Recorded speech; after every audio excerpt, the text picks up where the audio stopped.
नमस्कार, बिहार मितालीस में आपका स्वागत है। मैं मनोज। देखिए, दरभंगा के 10 विधानसभा चुनाव को लेकर के रणनीति दरभंगा स्तर पर तेज हो गई है। राजनीतिक दल के बड़े नेता अब अपने अपने क्षेत्र के वोटरों को समझाने के लिए, उन्हें आकर्षित करने के लिए कई तरह की रणनीति तैयार कर रहे हैं।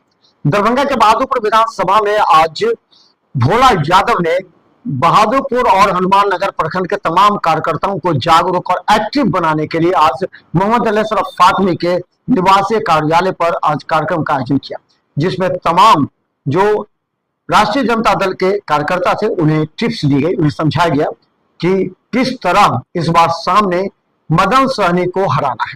उन्होंने ये भी कहा कि विगत 2 बार से मदन सहनी यहाँ के विधायक रहे हैं, इसलिए एंटी इनकम्बेंसी का फायदा किस तरह राजद को मिले, इसके लिए उन्होंने तैयारी की समीक्षा की।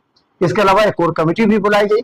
जो सूत्र बता रहे हैं, इस कोर कमेटी को विशेष रूप से लगाया गया। ये कोर कमेटी आंतरिक रूप से मदन सहनी या कि एनडीए के वोट बैंक में सेंधमारी करेगी। दूसरा, जनता के बीच तेजस्वी यादव के कार्यक्रमों को, तेजस्वी यादव के जो इस बार के एजेंडा है उसको जनता के बीच चले जाने का प्रयास करेगी। इस तरह से किस तरह इस बार बहादुरपुर से भोला यादव जीत पाए, इसकी तैयारी की जा रही है। गठबंधन की बहादुरपुर असेंबली क्षेत्र की मीटिंग है, इसमें बहादुरपुर प्रखंड और हनुमान नगर प्रखंड के सारे साथी राजद के, कांग्रेस के, सीपीआई, सीपीएम, माले, आईआईपी, वीआईपी सभी पार्टी के लोग यहाँ जमा हैं। तो ये आप जानते ही हैं कि भोला बाबू यहाँ से पहले भी विधायक रह चुके हैं। अगर पिछले दफा भी वो यहाँ से चुनाव लड़ते तो निश्चित रूप से उनकी जीत होती, लेकिन ये किसी कारणवश पार्टी का फैसला हुआ कि हया घाट चले। इन्होंने बहुत काम किया है, रोड हो, पुल हो, पुलिया हो, यहाँ से लेके पटना तक सभी लोगों का केयर किया है, देखभाल किया, और संगठन के मामले में और मतलब अपने काम को चलाने के मामले में आप जानते ही हैं कि लालू परिवार के सबसे इम्पोर्टेंट खास लोगों में है। और इन्होंने 1-2 चुनाव नहीं, छपरा के अंदर, पटना के अंदर जाकर के इलेक्शन को ऑर्गेनाइज करने में ये लगे रहे हैं और वहाँ से कामयाबी हासिल की है। अभी भी जब वो यहाँ हैं तो थोड़ा काम पटना का भी करते हैं। इस दफा की जो परिस्थिति है, इस दफा दलित और इन दोनों की मांग थी कि अति पिछड़ा को मौका मिले। आप जानते ही यहाँ पे अति पिछड़ा को मौका मिला है।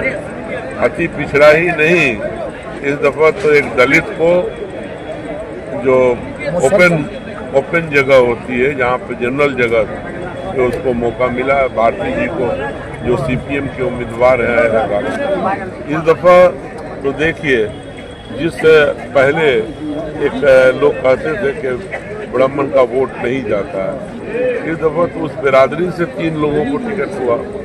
तो ये कहना कि किसी का ख्याल नहीं किया गया, अति पिछड़ा का ख्याल नहीं रखा गया।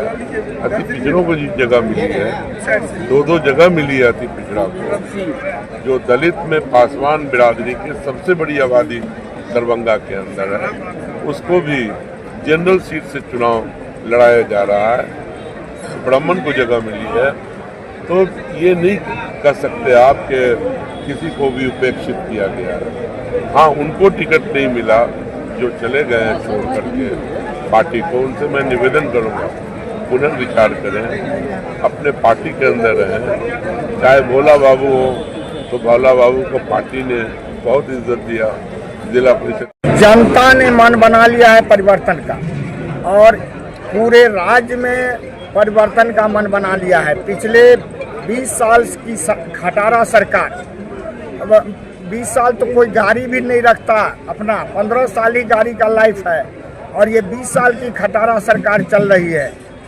बीमार मुख्यमंत्री हैं, सारे मंत्री बीमार हैं, सब डुप्लीकेट काम कर रहे हैं, भ्रष्टाचार में लिप्त हैं, संपत्ति अर्जित करने में लगे हुए हैं यहाँ के मंत्री।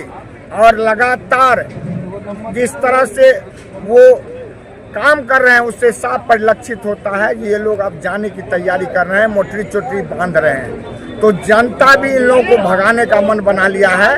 और जनता ने में जब जाते हैं तो एक ही बात उठती है, जो आप ही जीतेंगे और आप ही को हम लोग वोट देंगे, ये कह करके जनता अपनी जवाबदेही का पालन कर रही है। इसलिए ये लोग कहीं लड़ाई में नहीं है, कहीं उपस्थित नहीं है, ये लोग हताश हो गए हैं। इसलिए आप लोगों के माध्यम से हम बताना चाहते हैं, जो केवल